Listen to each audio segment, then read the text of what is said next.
All right, time to talk through Texas A&M pass rusher Shemar Stewart. And this is a guy that absolutely looks the part. Former 5-star and #1 defensive end recruit coming out of high school, goes to Texas A&M, spends 3 years with the Aggies, and now here he is getting ready to jump into the NFL. Let's get into the bio here a little bit. Primarily used off the edge, outside the tackle. Very few reps where he kicked inside. He did it at times on pass rush downs, but most of his time was spent out wide. Now, when you look at what are the strengths here? What are the positives in the profile for Shemar Stewart? I mentioned the body type. He looks like Tarzan. He's got outstanding length, a near 85-inch wingspan. He played at over 280 pounds, got down to 267 for the combine, and he said in Indianapolis, I've got the ability to get down to 250 if you need me, or I can play close to 290. So that versatility, that is something that can be valuable for teams because, number one, you've got the ability to do different things for a defensive line coach, but also for all the different teams, you might be able to envision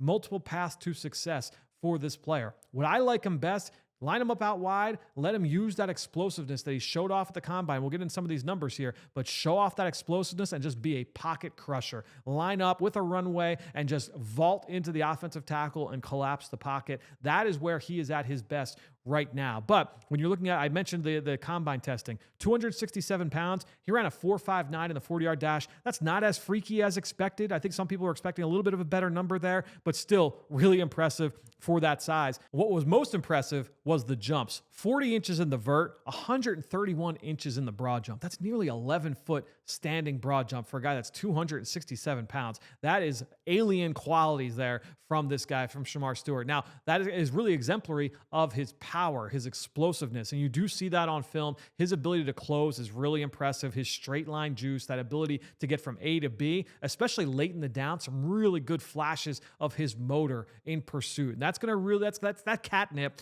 for a coach, right? And when you see that level of pursuit from a guy that big and that explosive. But really the big thing as well, his ability to defend the run, he's very stout. He's really strong. And so he's both strong and powerful. He holds the point really well. He is consistently graded out well as a run defender. When you use a service like a Pro Football Focus, he always grades out well from that standpoint. But let's get into the negatives. And really the biggest negative, the biggest thing that he's got hanging around his neck right now, a lack of production. And it's not just in the pass game, but in the run game as well. We'll start in the pass game. Just 4.5 career sacks, 1.5 each year that he was on campus. Obviously, you want to see a better number than that, but it's not just the sack production. His pressure rate was pretty low. The win rate was pretty low. When you're looking at the run game, the number of run stops, and a run stop is defined as, was it an unsuccessful run for the offense? If it's 3rd and 1, were they able to get the first down? Or if it was 1st and 10, were they able to get more than 5 yards? That's a successful play for the offense. How often was he able to create an unsuccessful play?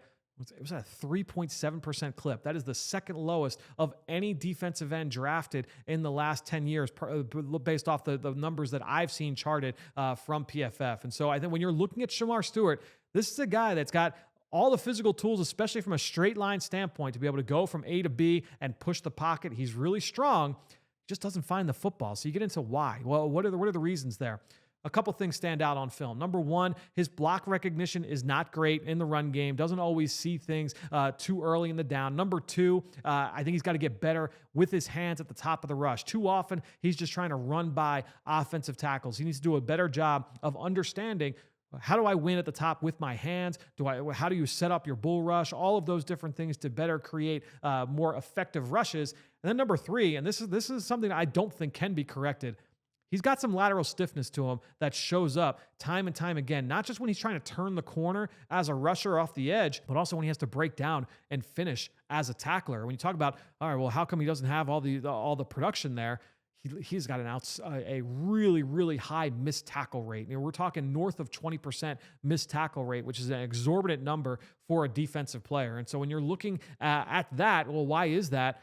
If you have some stiffness to you, you aren't able to break down and finish all the time, that can lead to the lack of production we're seeing with Shemar Stewart. And I don't know that that's something that can always get corrected. You can start to see things faster. You can get better with your hands. that athletic limitation, that could be an issue for him moving forward. So if you don't get the other two things corrected, that's something that will always kind of hang there in the background. So at the end of the day, when you're looking at Shemar Stewart, I see a player that, again, I like him best personally. Line him up off the edge, let him be that pocket pusher early on, probably off the bench early in year one. I don't think you're going to be counting on him to start as a rookie. So year one, get him off the edge, let him push the pocket. Or maybe you're asking him, hey, let's actually put more weight on you and you become more of an interior type of player.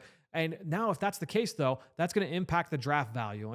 So while there are multiple paths to success for this player, I do think that you have to talk about what are the chances that you're able to get the return on investment for his talent. We know the talent's there. It's about trying to turn that into production and honestly disruption. Just not enough of that consistently on film with the player, but I do understand the upside.